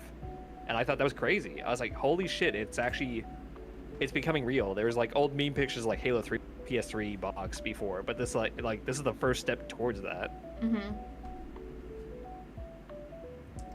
Yeah, I love exclusivity going away, because there's so many people, especially now where people don't have a lot of money, they're not gonna buy a whole new console just to play a game. They can't afford that. So they're gonna play on the console that they already have, and spend $550 just to play the new God of War. Yeah, they're just not gonna do that right now. So making games not exclusive means more people are gonna buy your game, because people just can't afford a whole ass console. And I think maybe they're starting to realize that right now. Maybe that's why they're going into making stuff not exclusive. I do like I'm okay with the idea of like, hey, it'll be exclusive like for the first year, but then it'll go to another console, or some of them, or wait a couple of months or whatever. Dropping it right away is best, but I do understand if they want to keep it for like a year before opening it up. I will be completely satisfied with like a year of exclusivity and then coming to everything else, because I think that was what was talked about. I don't think it was confirmed, but that's what they said with Final Fantasy VII Remake, was that it might potentially come to Xbox. And that game came out that game came out on the PS4. Yeah. It did. It's finally happened. Like my dumbass bought a PS4 specifically so I could play it. And then I found out that it was going to come out on PC in a year. I didn't know about any talks about Xbox, but I had a PC. And now I have a PS4 specifically because of fucking Final Fantasy, and then I own 2 other games on it and I never touch it. Which is honestly a waste, but I don't want to get rid of it because I collect retro consoles, and that console will eventually become retro. Yeah, it's like I got my partner's PS4 and I played some like stuff on it. Like I played the latest Infamous game, which came out like so long ago. And I bought that same Final Fantasy. I was like, I want to play Final Fantasy. I have the box and disc. I was like, I bought it secondhand for the PS4, but I was just like, I'm looking forward to playing this game. Now that's finally on Xbox. I'm like, oh shit, I can finally play the game. Probably gonna play it on the PS4 because I don't want to buy it again. Yeah. But I'm like, it's nice because while my partner is lucky to own a PS5, I was never gonna go out of my way to get my own to just play God of War. It's just too much money. Same thing with Switch 2, honestly. Switch 2, I want to get so badly, but there's so few games, like 3 or 4 maybe, that give me a reason to buy the console itself, but games are getting pricey. $70 is too much for me sometimes. That's a lot of money. That's like groceries for a week. Yeah. It's too much money. And we talked about this a little bit beforehand, the rising price of games. $70 is fine to me because sometimes it is taking more to make games. But like you had said, that you think the money is sometimes just being wasted. It is. Which I also agree with. High approval! Low approval.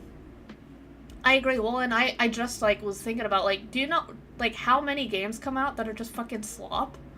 I don't want to... How many games that are come out that are just broken on launch? Broken, absolute garbage, not fun, and you just paid $70 for nothing. And that's so frustrating. Because I was thinking about, like... I mean, I never played it, but I saw pictures of it, and I was horrified of the Golem game. I don't know how much that was, but fucking $5 wouldn't be worth that trash. What game? Golem? The Golem game? Oh, Gollum. Yeah. French Schwab are Peak. They are. Peak is one. Golem, yeah. Isn't it Gollum? Golem, yeah. I'm gonna drop this one. But one thing I do like about the Battlefield 6 is I got to try it before even playing it, or paying for it, and I enjoyed it, and I know I'm gonna enjoy it, so it might actually be worth $70, but that is such a scary amount of money to just drop on something that you may or may not know is good. Especially when it's like, that $70 that I just spent, well shit, I could have put gas in my car. And it's like, $60 was already a kind of high price to begin with, but we were used to it, so a change, even if it is just $10, feels like a big deal because this is it's setting a standard for future. Everything is going to become 70 because one thing became 70 first, and now some games are even talking about becoming 80. GTA 6 was potentially talking about being 100 USD.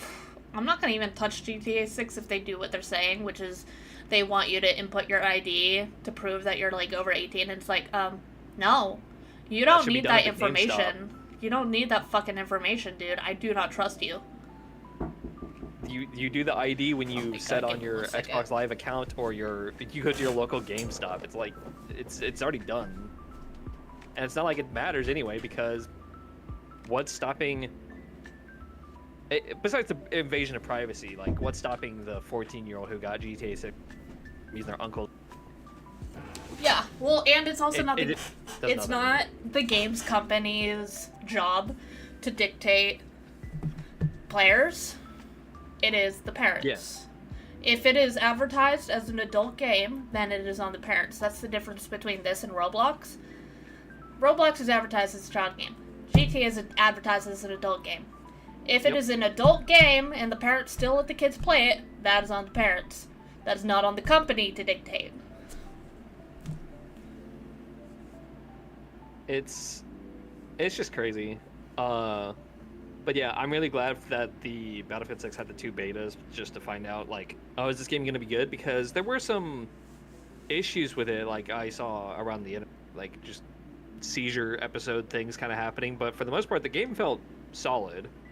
I think it's one of the few games I would spend $70 for, which is a bit much. But another thing is, like, there's just so many good games coming out that are gonna cost so much. Like, on my personal list, Battlefield 6, Borderlands 4. I don't know if this is going to be $70, but Silent Hill F, which is the new Silent Hill coming out, all potentially going to be $70, all releasing within the next 2 months. That is over $200 if I were to buy all 3. Holy shit.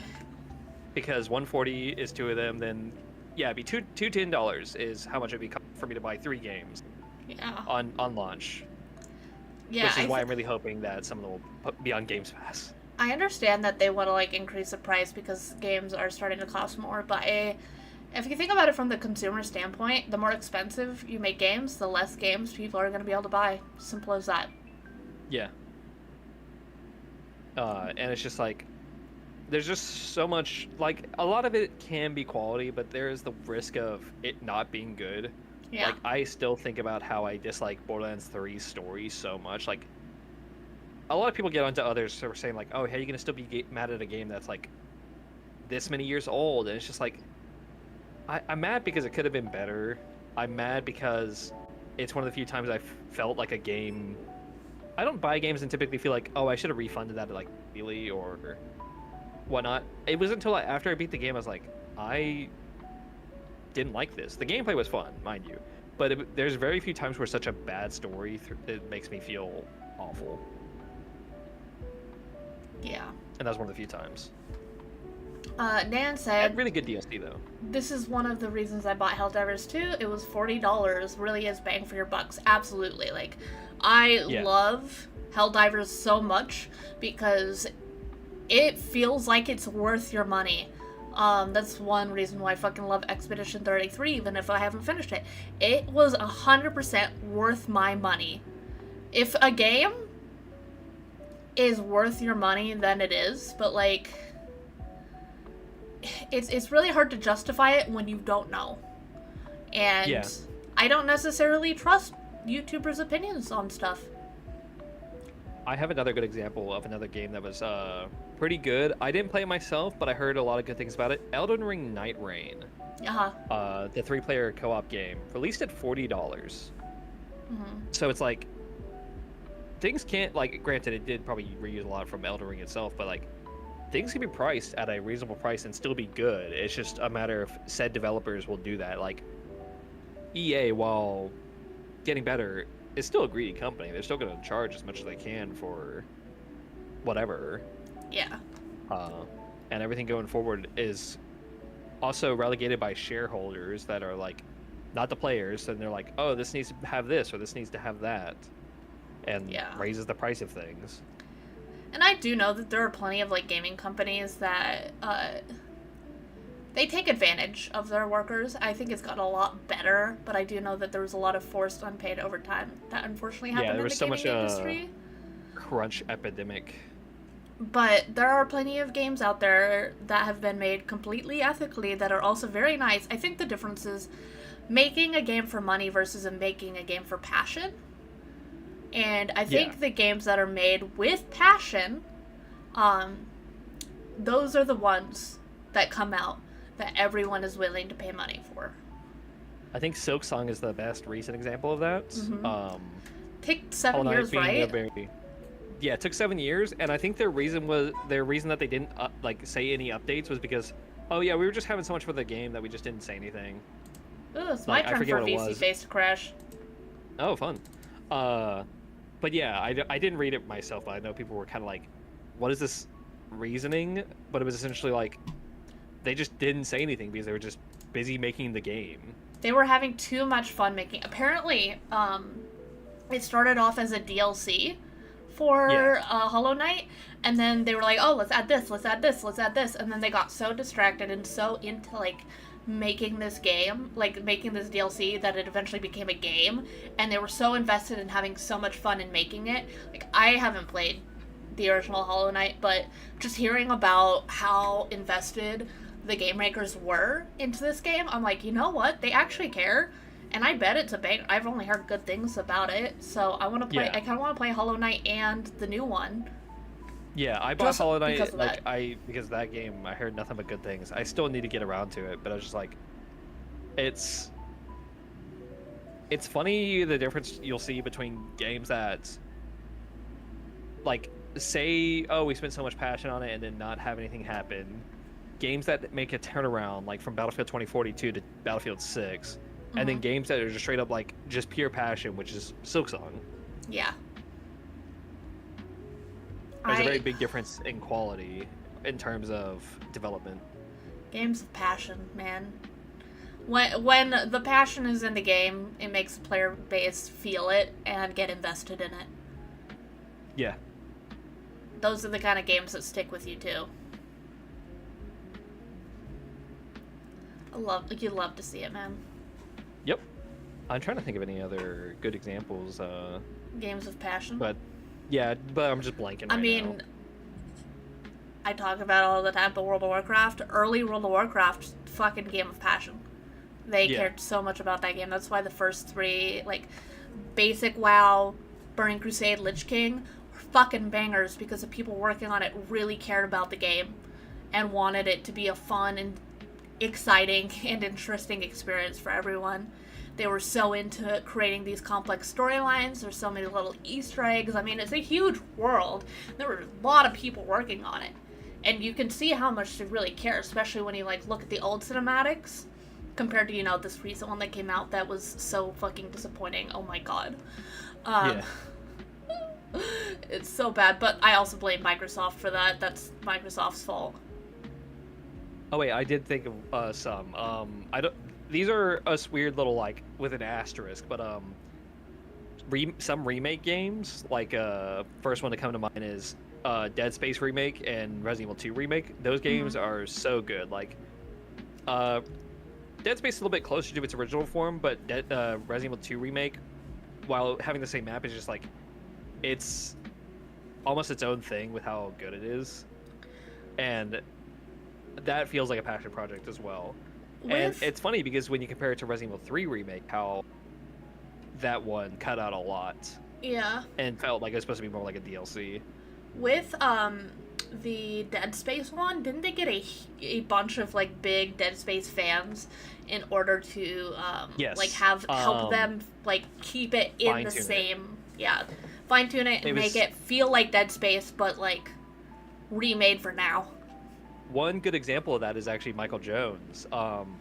He was brought out there, and he was pretty much, like, loved everything about it, but he noticed that one thing was, when you upgrade your weapon at a workbench, when you upgrade the ammo, it refills the full magazine. So if you had like no ammo for your gun at all, you could upgrade the ammo and it would give you a free refill. And he noticed it didn't do that. He's like, hey, this is more like a smaller thing. If you could have this happen, it'd be like a lot like the original. And like, I think they said they were already aware of that, but they were gonna put it in. And another thing is, I forget what it's called. I think it was called the Alive system, which is where if you find yourself backtracking through the map, spooky things would happen in places you had already been before, so that way it wouldn't feel like you were safe. Yeah. Like, vents would go a little bit crazy, fans would go faster than usual, like maybe one would just explode, there'd be more mist or steam. Sometimes a necromorph would attack you. Depending on what a certain part of the level you were at, the regenerator necromorph would attack you as well. Yeah. Really putting you on your toes. And then the amount of detail for the physics itself with like 0G and bubbles, there was a lot of cool Vidocs on that. Was it the first or second game? I know like it was different per game, but there was one of the games where you actually get attacked in an elevator, which is normally a safe zone, and then one of the games... Dead Space 2. One of the because games that was a gets very you... big moment. Ah. Well, not big moment, but it was like, it's like, oh, you're normally safe in elevators, but then the one moment it happens, like, oh shit. And then there's one where you get attacked when you're at one of the workstations.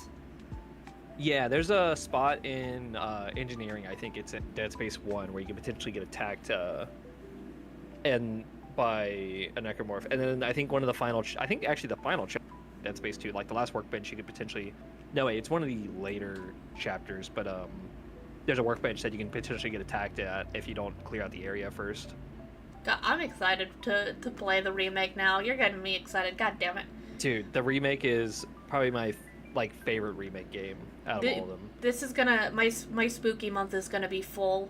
Maybe I'll start with Alien Isolation and then move on to Dead Space. I don't know how I'll finish up the month, but I want to definitely stream more. But oh yeah, we're near the end of it. Oh my god! Yeah. See, we got to end on a happy note. Reminiscing about remakes and how there have been a lot of really good ones made in the last couple of years. There's even potentially a Halo 1 remake in the works, which I'm not sure how I feel about. Pog. I wonder if they... No, wait, no. Rooster Teeth's dead. Never mind. I was like, they could remake the first season. I mean, Bernie might try. Oh, that's true. What about Fear? I don't know what that is. The Fear? What? Fear? Is that a game? Oh, yeah, there's a game series called Fear. Oh. I've played all three of them. Me and Saint did the full Fear 3 in one stream. It was like 4 or so hours. Fear 2 is probably the best one, and Fear 1 I dislike, even though it's good. We definitely, you and I need to do Tombstone Tally in October as well. Oh yeah, that's gonna be so fun. It's multiplayer. We gotta do it. We have to do it. All right. Any closing remarks? I've got nothing other than remember, if you have any questions for the podcast and you are in the Discord, feel free to drop comments there, or questions, or any like interesting clips that you want us to react to. I might start working on maybe making a email for our podcast, which we would have an email you can send in questions and all that stuff as well. We'll make a Twitter dedicated to the podcast as well, and we might even have a dedicated YouTube channel with clips and VODs. Yeah. But it will still be streamed on our channels, just not on the YouTube. That would have just VODs and other things. Yep. Yeah. Sounds good to me. Yeah. So, other than that, thank you everybody who joined us. Thank you, Matt, for co-hosting with me as always. Yeah, always. You got anything? Thank you everybody for coming on by. Like Erla said, we do have the questions. We are going to look into doing more. I need to get off my ass and actually try and make this. Maybe when we get that email, maybe we're going to actually learn how to put it on Spotify. Maybe I can actually get around to doing that, because I think it'd be fun to put like a shortened down version of this on Spotify. Yeah. Because normally there's sometimes a lot of dead air, because sometimes we'll be like searching for something, but I feel like this one's pretty action-packed and a good listen. Yeah. Compared to our last ones, we're getting a little better at filling in dead air. A little bit, yeah. Still needs work, it doesn't help that I'm comparing us to a podcast that has 5 people on it, and one person's always able to say something compared to just us two. Yeah, and I'm just not really good at filling in, like, talking a lot. I'm not a talking a lot kind of person. I mean, it's easier when there's 2 people. When you add a lot of people, I can't talk for shit. It depends on the conversation, because as you heard me earlier talk about Call of Duty, fucking yap about that for so long, but yeah, having a consistent, like, because there's a lot of topics you'll bring up that I'm like, oh, I know nothing about. I am also like the audience in a sense when you're telling me about these Mr. Beast allegations, and I'm reacting to these clips, and I'm like, oh, that's what the fuck is that? Logan Paul Jake Paul, Paul being the voice of reason. This is wild. Crazy. All right, but thank you all so much. Hope to see you again in 2 weeks' time. Yeah, and we will see you in the next one. Thank you for watching the Two Bozos podcast.